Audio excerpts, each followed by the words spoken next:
ibadah. Kalau sudah la ilaha illallah beribadah. Apa ibadahnya? Ibadah yang pertama, inna awwala ma yuhasabu bihil abdu yaumal qiyamah. Yang pertama kali dihisab, yang pertama kali dihitung, yang pertama kali ditanya nanti. Bukan istrimu, bukan suamimu, bukan anakmu. Yang pertama ditanya adalah sholat, bukan somat. Somat itu. Sholat. Maka beruntunglah ibu punya suami yang sholat. Beruntunglah bapak punya istri yang solihah. Walaupun hidup 1000 tahun, kalau tak sembahyang apa gunanya? Sepohon kayu daunnya rimbun, lebat bunganya separuhnya. Ya Allah, jadikanlah anak cucu kami orang-orang yang sholat. Muru auladakum bisalah, suruh anak kamu sholat.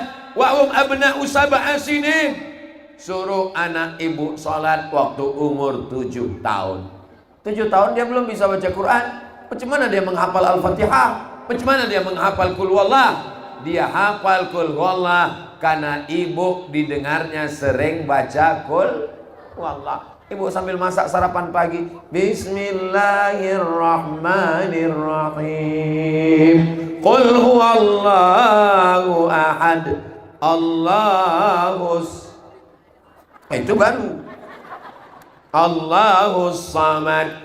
Maka ibu sering melantunkan ayat Al-Quran. Bapak didengarnya di rumah. Sering kau tengok ayah kau sholat di rumah? Ayah saya nggak pernah sholat di rumah Pak Ustadz. Itu yang betul. Karena laki-laki sholatnya di masjid. Laki-laki sholat di masjid, perempuan sholat di rumah. Laki-laki yang soleh sholat di masjid. Kalau ada laki-laki yang sholat di rumah, itu laki-laki yang solihah. Kenapa ini pengajian tidak buat di masjid? Kenapa tidak dimasukkan ke dalam masjid? Sekarang saya baru tahu rahasianya. Kenapa tidak masuk masjid? Karena masjid tidak muat. Mana muat masjid? Ini kalau sampai masuk semua meletup masjid nih, meledak. Itu maka dibuat di tanah lapang. Jadi nanti kalau ada yang bertanya, wah apa ini Abdul Somad? Ceramahnya di tanah lapang, tidak ada orang dalam masjid. Makanya kau tengok betul-betul bodoh. Bukan orang itu tidak ke masjid, masjid itu tidak sanggup. Maka masjid hilang konsen saya nengok balon lepas.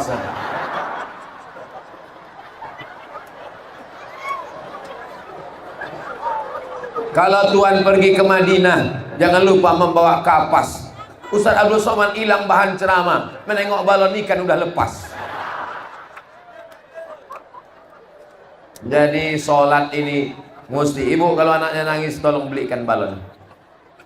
Jamaah, jangan sampai meninggalkan sholat. Ustaz Somad, boleh saya bertanya Ustaz Somad? Boleh. Apa pertanyaannya bu? Macam mana kalau suami tak sholat? Hah? Kenapa kau bisa nikah sama dia?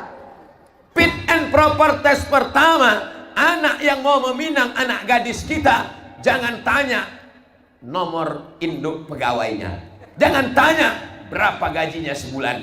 Yang pertama ditanya adalah sholat. Allah aja dia sia-siakan, apalagi kamu. Allah aja tak dia pedulikan, apalagi kamu. Maka hai perempuan, kalian berpikir Allah aja disepelekannya, apalagi aku. Allah yang menciptakan dia, Allah yang mengasih dia makan, Allah yang menghidupkan dia, Allah yang membuat jantungnya berdetak, Allah yang membuat darahnya mengalir. Allah aja digitukannya, apalagi kamu. Ini kenapa ibu bisa nikah sama dia? Kenapa bisa nikah sama hantu itu? Itulah Pak Ustadz. Kata Ustadz kan jodoh itu cerminan kita. Iya betul. Saya pun hantu juga dulu. Suami ibu itu genderuwo, aku kuntilanak Pak Ustadz. Maka anak kami tuyul semua. Ya Allah, Ibu-ibu yang sudah tobat, ibu-ibu yang sudah hijrah, mudah-mudahan suaminya juga ikut bertobat. Ini ibu-ibu yang hadir ini, saya yakin dan percaya suaminya pasti soleh-soleh semua. Kalau tak soleh, takkan mungkin diizinkannya datang ke pengajian. Bang, aku mau datang ke pengajian. Siapa yang ceramah? Ustaz Somad. Pergilah, aku ngefans banget sama dia. Pergilah dia. Abang tak ikut. Abang ada pula acara main gaple sebentar. Nanti ibu pulang ceritakan sama dia. Apa kata Ustaz Somad tadi, Dek? Kata Ustaz Somad, Bang, abang masuk neraka. Ah, kau bohong. Mana ada dia ngomong gitu. Abang kok tahu? Aku kan streaming dari rumah. Orang yang selalu nonton streaming online, insya Allah masuk surga. Surganya online juga. Innamal a'malu binniat. Kalau ada saudara kita di rumah karena sakit, karena tak bisa datang, dia mendengar online melalui streaming. Ini kameranya bukan main banyak, mudah-mudahan kamera ini hidup.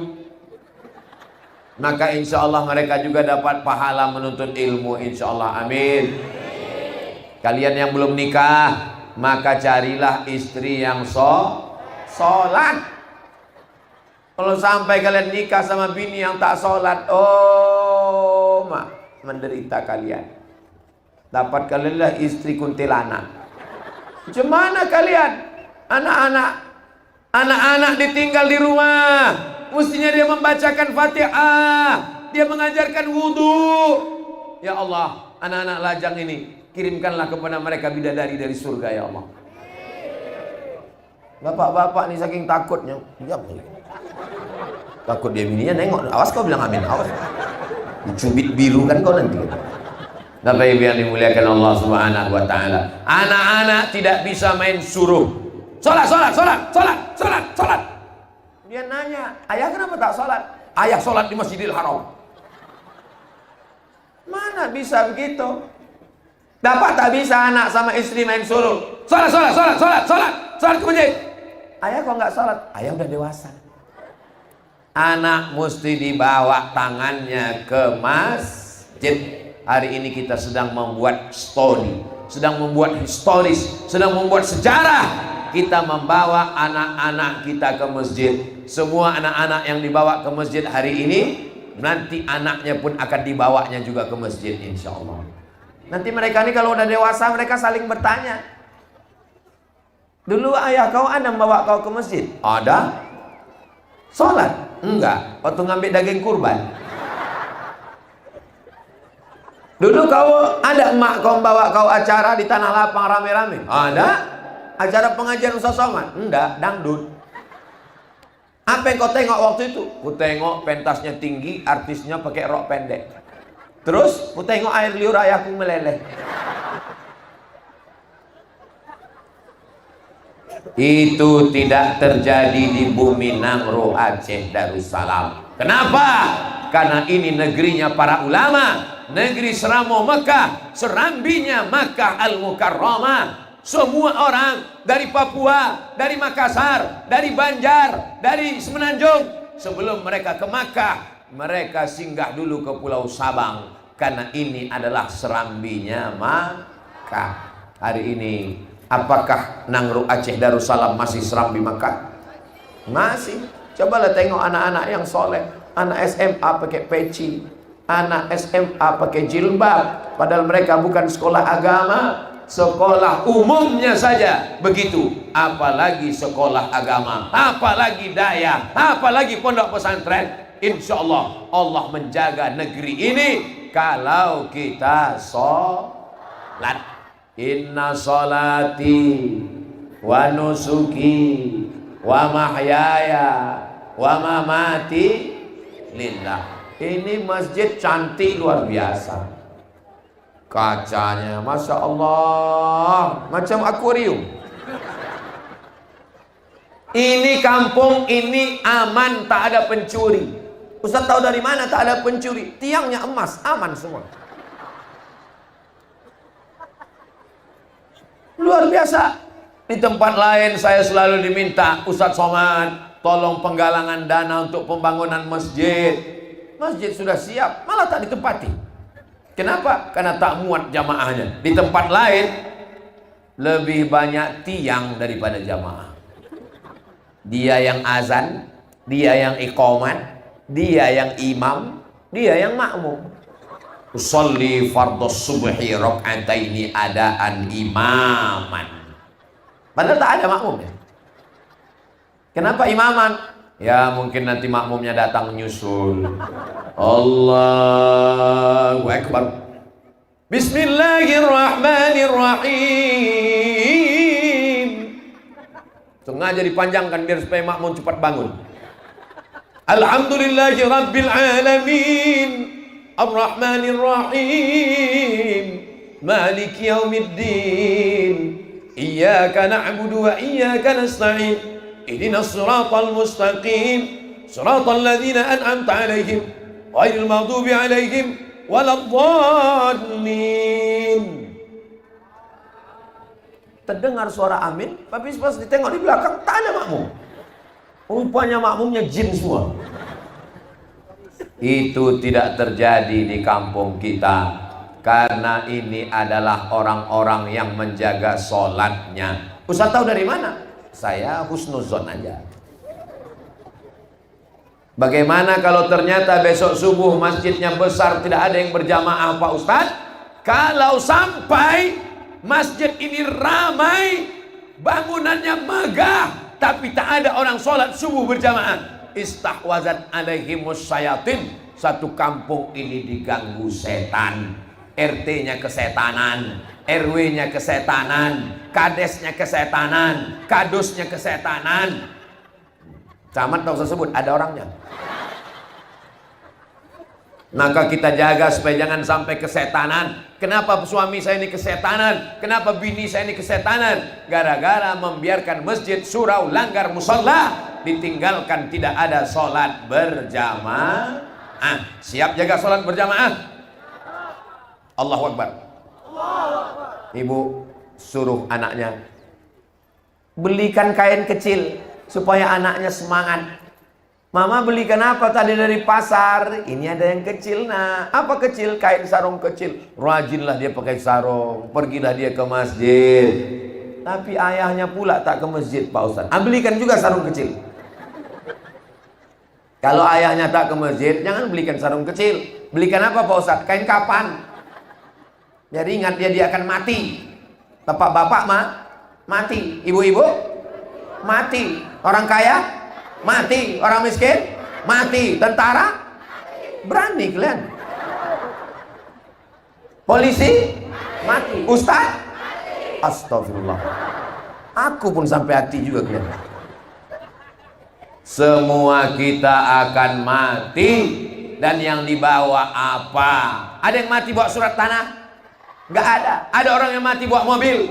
Tak ada. Mobil ibu tinggal dipakai bapak dengan bininya yang baru. Hari ini bapak ibu boleh ketawa, tapi nanti pas di jalan, betul juga kata Ustaz.